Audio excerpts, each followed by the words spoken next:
So, yun. What's up guys? So, ano bang agenda natin today? So, today, marami nagre-request ito. So, today gagawin natin. So, paano daw ba mag-copy ng games from your Xbox 360 papuntang another Xbox 360? So, simple lang yan. So, ano bang mga din natin gawin? So, kailangan, para gumana tong procedure na to, kailangan yung Xbox nyo is modded na. It's either JTAG or RGH modded na yung Xbox 360 nyo para gumana siya. Then, kailangan nyo ng external USB or USB flash drive. At least siguro, recommend ko at least 32 gig pang copy lang ng games. 32 gig, 64 gig. So, ang gagamitin natin ngayon, yung external ko na 128 GB na SSD. So, yung gagamitin natin pang sample. Pero, mas kung meron kayo, mas maganda nga 64 or 32 gig para kasi yung mga games ng Xbox ngayon malaki. So, yun. Kung wala naman, siguro kaya na siguro ng 16 gig yun. 16 gig na USB flash drive pang copy na ng games. So, simple lang naman to. Kung meron na kayong external hard drive sa Xbox nyo, mas madali. Kasi from there, kasi assume natin yung Xbox nyo may external hard drive na, lahat ng games na sa Xbox nyo doon nakasave sa external hard drive. Then, pwede nyo na siyang i-copy doon sa another Xbox 360. Di ba mas simple lang pag ganun? Pero, kung wala, for example, walang external hard drive yung Xbox nyo, lahat ng games nyo is nasa internal hard drive. Then, gusto nyo i-copy yung mga games na yon from another Xbox. Kunwari may nagpapakopy sa inyo ng games from another Xbox. Simple lang siya. So, anong gagawin natin first step? So, kunin nyo na yung flash drive nyo. Salpak nyo sa likod na Xbox 360. Ipo-format muna natin siya as FAT32. So, ang binabasa kasi na Xbox 360 na format is yung FAT32. Pwede nyo siyang gawin sa PC. Pero, minsan hindi binabasa na Xbox. So, mas maganda kay mismong console na natin siya ipo-format. So, salpak muna natin. So, ito na yung external hard drive ko. Salpak muna natin sa Xbox 360. So, yan. Nasaksak ko na sa likod yung ating external hard drive. So, next step, punta tayo sa main dashboard ni Xbox 360. So, para tayo makapunta sa settings ng main dashboard. So, ang ginagawa ko lang dyan, nasa Aurora na tayo. So, click mo lang tong gitna. Yan. Yan. Tapos, punta kayo sa settings. Settings, then system settings. Para lang po muna siya sa main dashboard. So, yan. Nasa main dashboard na tayo ng Xbox 360. Punta kayo sa storage. So, dapat basahin dito yung USB nyo. Pag hindi pa yan formatted, nakalagay naman siya unformatted. So, tingnan natin kung nabasa na. Parang hindi pa siya nabasa. Dalawa lang to eh. Dapat tatlong drive. So, salpak ulit natin. So, yan. 3 drives na siya. So, ito yung USB storage natin. Yan. So, ito kasi formatted na ito ng FAT32 kaya binabasa na siya. Pero, gawin natin, for example, hindi pa siya unformatted. May nakalabas naman dyan na, pero nakalabas naman dyan na not formatted pa yung inyong storage. So, paano nyo gagawin? Click nyo lang yung Y, then format. Yan. Pero, sure ko muna na ito yon kasi baka ma-format ko yung drive ko. So, ito nga. Balaman. O, tama. So, ito. Click nyo yung Y, then format.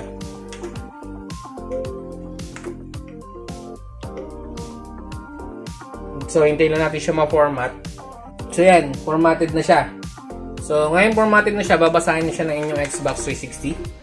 So, kailangan na natin bumalik doon sa Aurora, the Aurora dashboard natin. So, reboot ko lang. Punta ako ng Aurora Home para pumasok siya sa dashboard. So, yan. Nandito na tayo sa main dashboard. So, dahil nababasa na ating external hard drive, madali na mag-copy ng games. So, punta lang kayo sa browse, sa X. Hindi pala dyan. Back lang natin. Sa details ata yun. Or system. Ayun. System. Punta kayo sa file manager. Ulitin ko lang. Punta kayo system. Ito yun. Yung system. Itong button na to. Yung parang select system. File manager. Then, para mag-copy ng games. Ang games ko nasa USB 0. USB 0 yung games ko. Yan. Ito mga games ko. So, paano natin i-copy tong mga games na to? from Aurora dashboard. For example, ito. Yan, tapat nyo lang dyan. Tapat nyo lang dito sa, for example, yan, yung Adventure Time. Tapat nyo lang dyan. Hanapin nyo yung copy. Yan. Tapat nyo, tapos punta kayo dito sa gilid, copy. Click nyo yung A. Yan. Tapos, nakapin nyo na po dyan. Dito kayo sa games ngayon, di ba? Yan, games. Sorry, medyo malabo lang. Tapat nyo dun sa games, tapos click nyo yung copy. Tapos, click nyo to para mapunta dun sa system. System. Tapos, kung nasaan yung USB nyo, tingin ko ito yung USB 1. Click nyo lang dyan. Tapos, siguro dito, pwede na siguro mag-paste dito sa labas. Paste. So, yun, nagka-copy na siya. So, hintayin na natin matapos.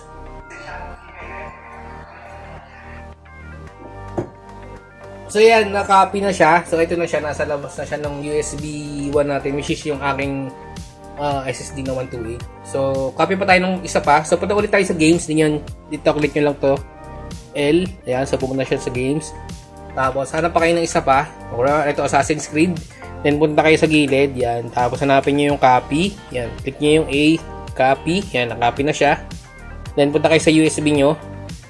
Punta kayo sa gilid. Paste. Click nyo naman yung paste.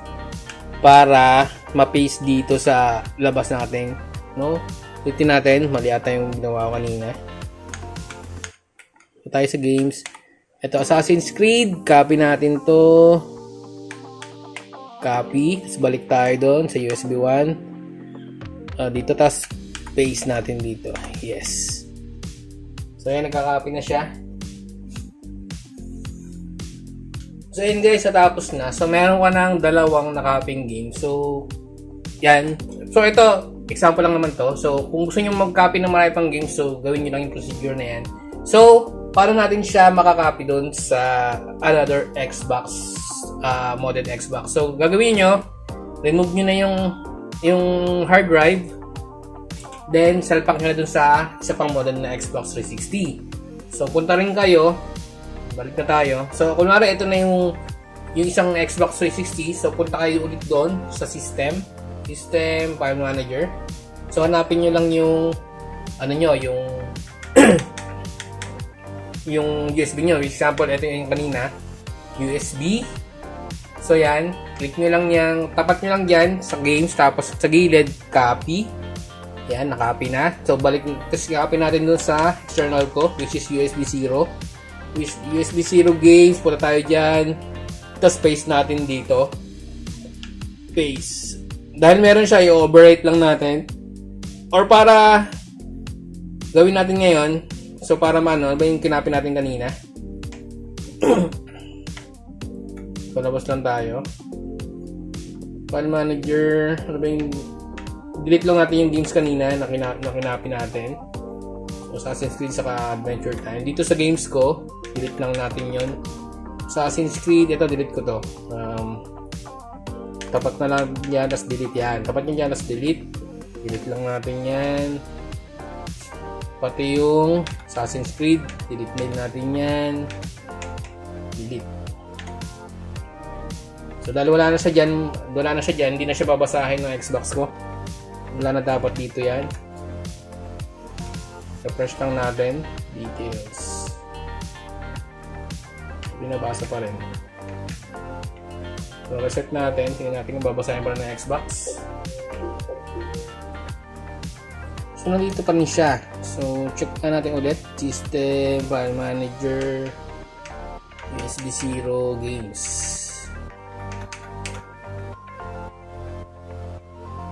So, wala naman siya dito. Pero try natin kung gagana. Tingin ko hindi nagagana to.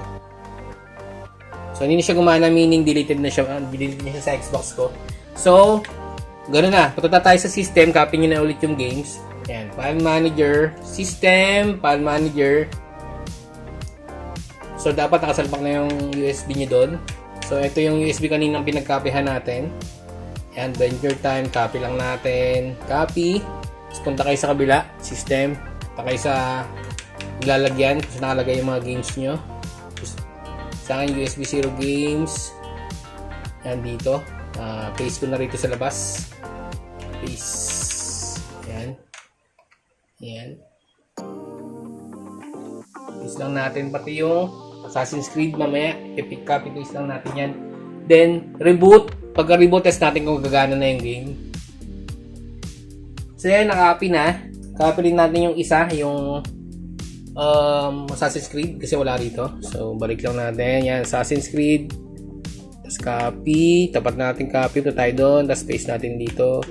Paste. Yes. So yan, naka-copy na. Nandito na yung Assassin's Creed saka yung Adventure Time. So, gagawin natin dyan. Reboot muna. Tapos test natin kung gana yung game. Pag gumana, ibig sabihin successful yung ginawa natin. So yun guys, nandito tayo sa loob. So test na natin yung game. So 1 minute proof kung gagana.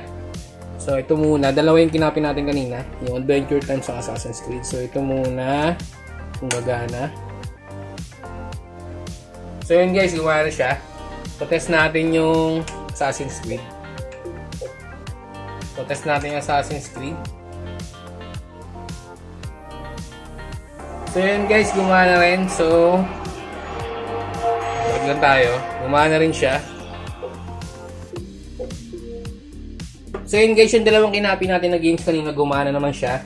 So, ganun lang kasimple mag-copy ng games from Xbox to another Xbox 360. So, kailangan nyo na ng flash drive or external HDD. So, yun. So, ganun lang siya. So, kung may mga questions pa kayo, don't hesitate to comment down below. So, tingin ko naman successful yung activity natin today. So, see you again guys sa next vlog. Please like, comment, share, and subscribe to my channel. So, yun. So, thank you.